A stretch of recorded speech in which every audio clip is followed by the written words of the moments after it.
नमस्कार दोस्तों, मैं doctor Ayush Jain, consultant laparoscopic and general surgeon.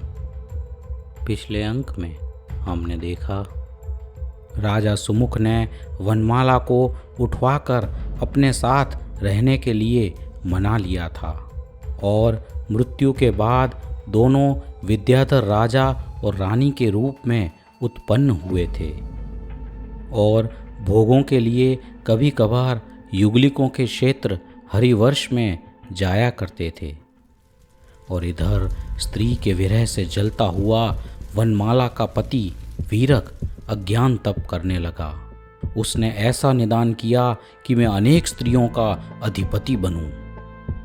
उसने अपना तप का सारा पुण्य इसी निदान में खर्च कर दिया और दूसरे भाव में वह अनेक देवियों के समूह से युक्त देव बना। देव और नरक गति के प्रत्येक जीव को जन्म से ही अवधि ज्ञान होता है। अवधि ज्ञान अर्थात वह अपना पूर्व भव देख सकते हैं और किस कर्म के कारण उन्हें यह देव गति या नरक गति मिली वह जान सकते हैं।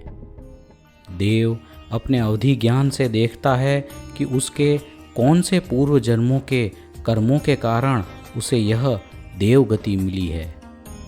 इस प्रकार देवों का अवधि ज्ञान उसके सुख में वृद्धि करता है और नारकी जीव अपने अवधि ज्ञान से अपने पूर्व जन्मों के पापों को देखता है।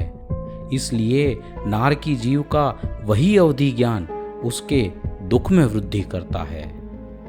वीरक का जीव अब देव बन चुका था।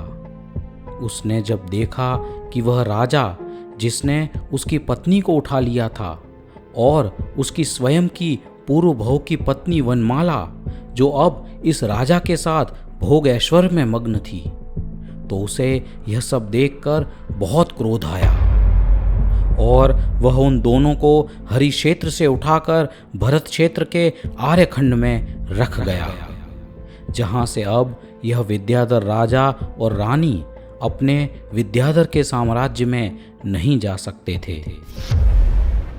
चूंकि राजा हरिवर्ष क्षेत्र से लाया गया था, इसलिए वह इस लोक में हरि के नाम से प्रसिद्ध हुआ और उस राजा के नाम से हरिवंश की शुरुआत हुई। आगे चलकर इस हरिवंश में उसका पुत्र महागिरि हुआ। उसके बाद वसुगिरि, इंद्रगिरि, रत्नमाला, संभूत, भूतदेव, इस प्रकार से सैकड़ों राजा हो गए और सब के सब राजा हरिवंश के कहलाए। इस प्रकार करोड़ों सागर वर्ष बीत गए और आगे चलकर इसी हरिवंश में सुमित्र नाम का प्रसिद्ध राजा हुआ। सुमित्र राजा अपनी कांति से चंद्रमा को भी जीतने वाला था। उसकी पद्मावती नाम की पटरानी थी। सुंदर पद्मावती एक बार रात्रि में शैया पर सो रही थी। रात्रि के पिछले प्रहर में उसने 16 स्वप्न देखे। दूसरे दिन से सारे नगर में वातावरण आह्लादक हो चुका था। सारे नगर के वृक्षों में ऋतु से पहले फल और फूल आ गए थे। ऐसा लग रहा था मानो सारी ऋतुएं एक साथ नगर में आ गई हों। माता को अलग अलग प्रकार के उत्तम व्रत लेने की इच्छा होने लगी थी। यह गर्भ में आए उस महान जीव का प्रभाव था। गर्भ प्रतिदिन बढ़ता रहा और साथ साथ में नगर की समृद्धि भी बढ़ती रही। फिर एक दिन माता को प्रसव हुआ और उत्तमोत्तम लक्षण वाले बालक का जन्म हुआ। यह बालक का पुण्य प्रभाव था कि माता को प्रसूति में जरा भी पीड़ा नहीं हुई थी, क्योंकि यह जीव तीर्थंकर का जीव था। बाल तीर्थंकर का शरीर का रंग श्याम था, तथापि उनका तेज सूर्य के समान था। माता को गर्भकाल में मुनि के समान उत्तम व्रत लेने की भावना हुई थी, इसलिए बालक का नाम रखा गया मुनि सुव्रत।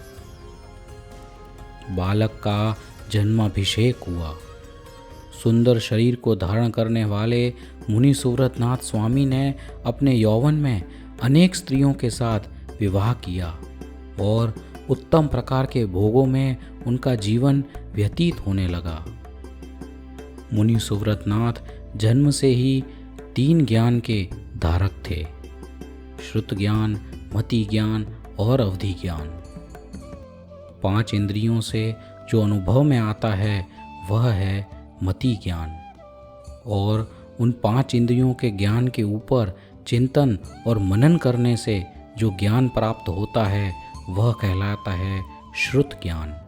जैसे कि आँखों से एक पेड़ दिखता है तो वह मति ज्ञान हुआ, और जब हमारी बुद्धि ने यह निर्णय लिया कि यह तो एक वृक्ष है तो उसे श्रुत ज्ञान कहते हैं। मति और श्रुत ज्ञान हमेशा साथ साथ में चलते रहते हैं। और अवधि ज्ञान अर्थात एक निश्चित दायरे का ज्ञान। जैसे कि किसी व्यक्ति को 100 योजन का अगर अवधि ज्ञान हो तो वह व्यक्ति जहाँ पर बैठा है वहाँ से 100 योजन के रेडियस में क्या क्या हो रहा है वह व्यक्ति जान सकता है। एक बार शरद ऋतु के बादल को आकाश में विघटित होता देख उन्हें प्रतिबोध हुआ कि यह सारा वैभव भी एक दिन चला जाएगा। उन्होंने दीक्षा ग्रहण करने का और शाश्वत सुख का मार्ग खोजने का निश्चय किया। लोकांतिक देव आए और उन्होंने भगवान के इस उत्तम निश्चय की बहुत प्रशंसा की, क्योंकि अब भगवान दीक्षा लेकर जीवों को मोक्ष का मार्ग दिखाएंगे।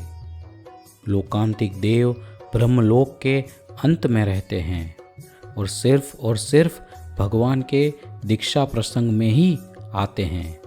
भगवान के जन्मोत्सव में या गर्भ कल्याणक में या विवाह प्रसंग में वह नहीं आते।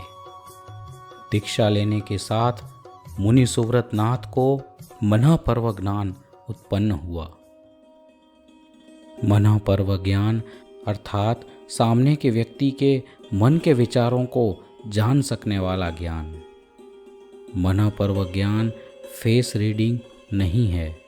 व्यक्ति के चेहरे को देखकर उसके भाव बताना वह निमित्त ज्ञान की एक शाखा है जो ज्योतिष विज्ञान के अंदर आती है, और ज्योतिष विज्ञान श्रुत ज्ञान का एक विभाग है। मनः पर्व ज्ञान को समय का बाउंड नहीं है। मनः पर्व ज्ञान वाला व्यक्ति ना सिर्फ यह जान सकता है कि इस व्यक्ति के मन में अभी क्या विचार आ रहे हैं, बल्कि वह यह भी जान सकता है कि कई वर्षों के पहले इस व्यक्ति के मन में क्या विचार आए थे और कई वर्षों के बाद इस व्यक्ति के मन में क्या विचार आएंगे, क्योंकि विचार जड़ स्वरूप है, लेकिन वह व्यक्ति के भावों को नहीं जान सकते। मुनि सुव्रतनाथ ने दीक्षा ली। उनके दीक्षा लेने के बाद उनके पुत्र सुव्रतनाथ ने राज्य संभाला।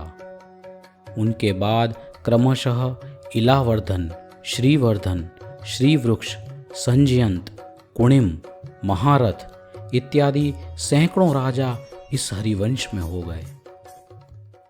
इसी हरिवंश में फिर एक राजा हुआ वासव केतु।